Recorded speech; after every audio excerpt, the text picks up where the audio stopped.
What is up, everyone? Welcome to an episode of Seeking Ghost. I'm Chuck, and today we're going to be exploring Old Cahawba.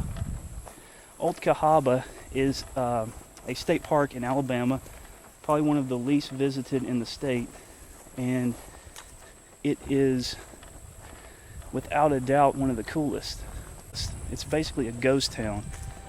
Old Cahawba was the capital of Alabama, believe it or not, from 1819 till around 1825 to 1826. And then the capital was moved to Tuscaloosa, and then later to where it resides now in Montgomery, Alabama. So yeah, thanks for going with me on this journey, and let's see what lies ahead. Shooting this on my Samsung NX1. Still going down Capitol Road. This place is just amazing. One of my favorite places to visit. I haven't been here in a long time. This place hardly gets any visitors because a lot of people don't even realize that this place even exists.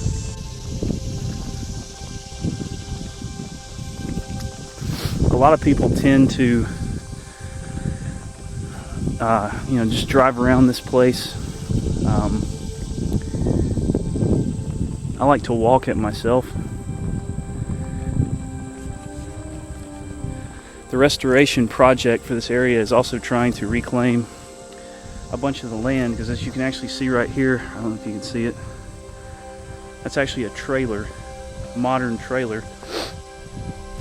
All this land was, purchased up, and some of it is still owned by private landowners. Are trying to get all of the land back, a bit at a time, and take the trailers and old houses off the roads. And now, last time I was here, they didn't have the streets even marked, and now they do, which is cool. Headed to the cemetery this way.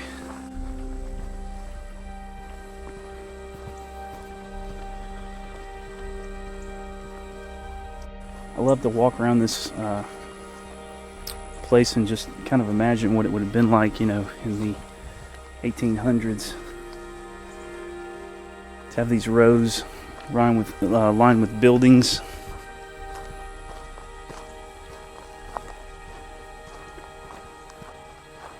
Here's another one of those more modern homes.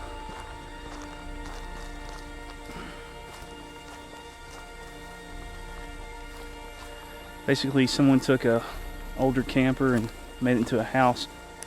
It's another one of the ones I was mentioning they're trying to get removed.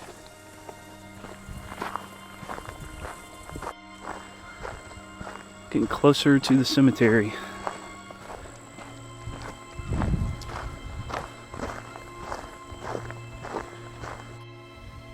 Alright, well, we made it to the new cemetery.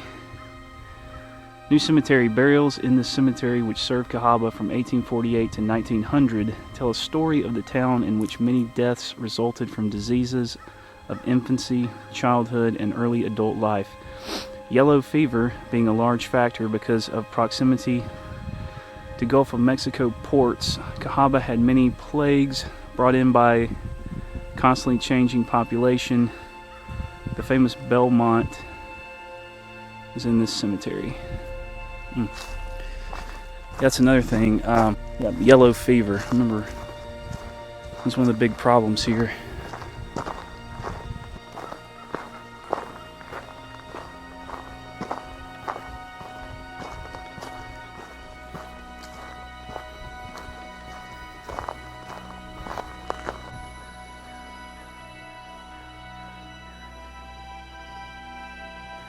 I'm going to see how anybody could sleep at night after vandalizing a tombstone.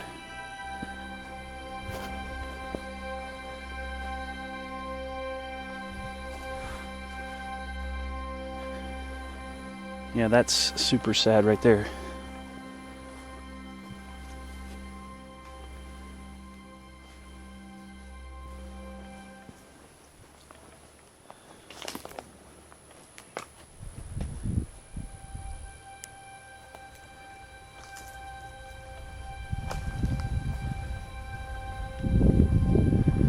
I love these old tombstones.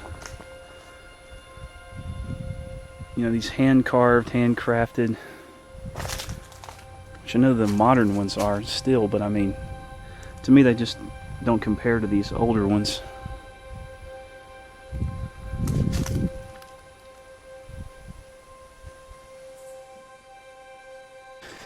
This cemetery right here, I know from, just from local history, and what they've always said is supposedly haunted. I myself believe in hauntings. I used to be a paranormal investigator. I had my own encounter with a full-body apparition when I was around 11 years old in my grandmother's house that we lived in. And I tell you, once you see something like that, you're always going to have people tell you, oh, there's no such thing as ghosts, there's no such thing as ghosts, there's no such thing as ghosts. But when you actually experience it and have it happen to you firsthand, then, yeah, it's life-changing. It really is.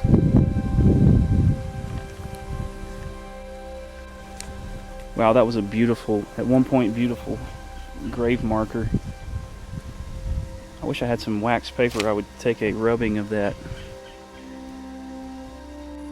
If I remember correctly, there's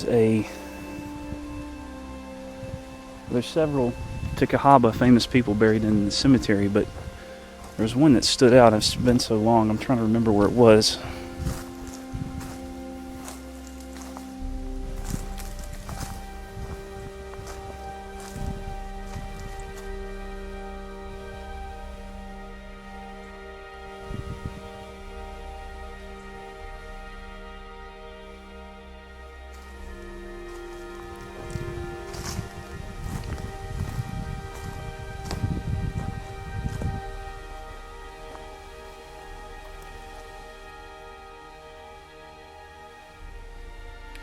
You can tell where they have cleaned, tried to clean, some of the inscriptions.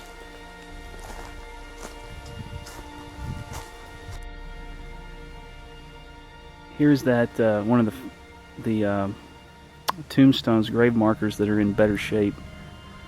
Anna Marie Crocheron, wife of R.C. Now, this family was important to the town. They were from Staten Island, New York. They built Alabama's first state house, and they ran a business in Cahawba. Anna came here in the 1840s, and she died here in the town, obviously. And after she died, the family had returned north because they basically moved back to New York once she passed away. I'm going to do some EVP work.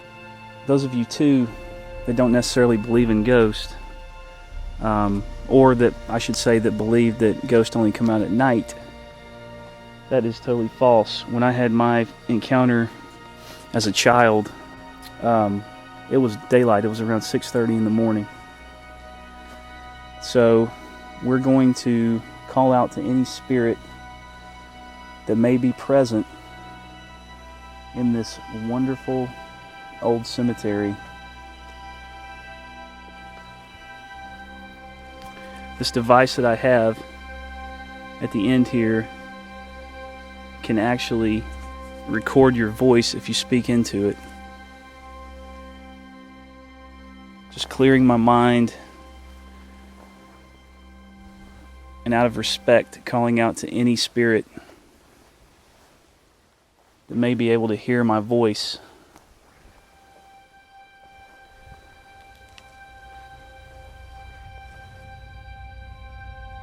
Is there a spirit present right now? Is the spirit of Anna Marie present? If you are Anna Marie, speak into this device, and we can possibly hear you.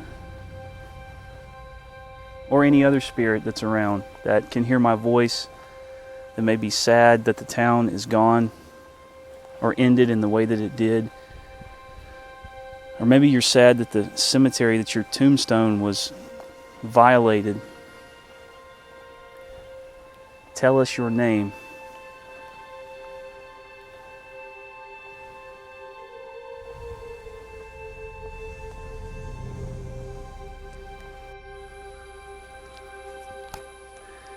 So I gotta be moving on from the cemetery, still a lot to see. Man, it's a beautiful place. Very beautiful.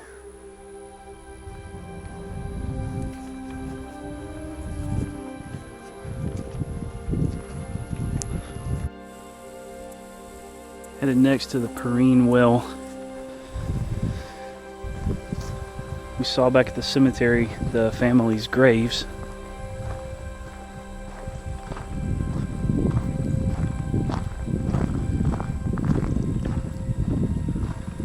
Again, it's just amazing these old roads are still here. Okay, we made it to Perrine well. It says this artisan well was drilled to serve a factory which did not materialize. It was then used to water the grounds, a garden, and pastures. In addition, by forcing water through pipes into his $50,000, wow, at the time that was a lot of money, home, Ian Perrine, a merchant prince, had the first air conditioning in Alabama. Wow, that's amazing. Fry's history relates that when drilled, this was the deepest known well in the world. Flow is now estimated at 1,250 gallons per minute from a depth of 700 to 900 feet. Wow, that is neat. That right there is neat.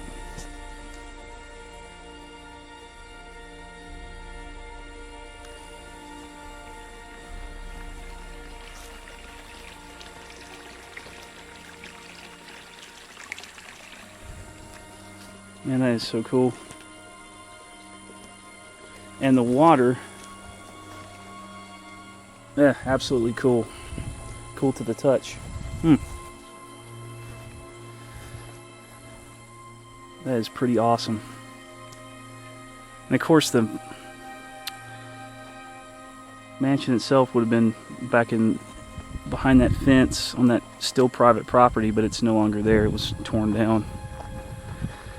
Sadly, that's the fate and the story of a lot of the homes, businesses of Old Cahawba. They were torn down, you know, just due to the fact that when the town was abandoned, and this is the 1800s, people were coming in and you know, basically reclaiming the material. Okay, we're going down 2nd Street. Just came from the Perrine well. This is going to be, I believe, if I remember, where the school was.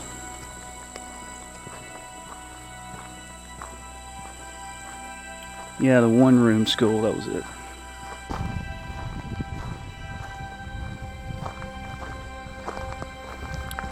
There's also the ruins of a church.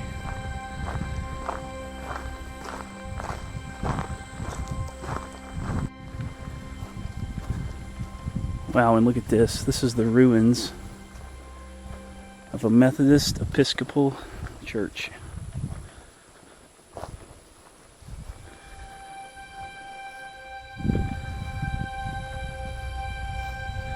Burned in 1954. Man, how sad. You can even still see scorch marks. That is sad. I bet this was once a beautiful old structure. So those bricks that we're seeing are from 1849.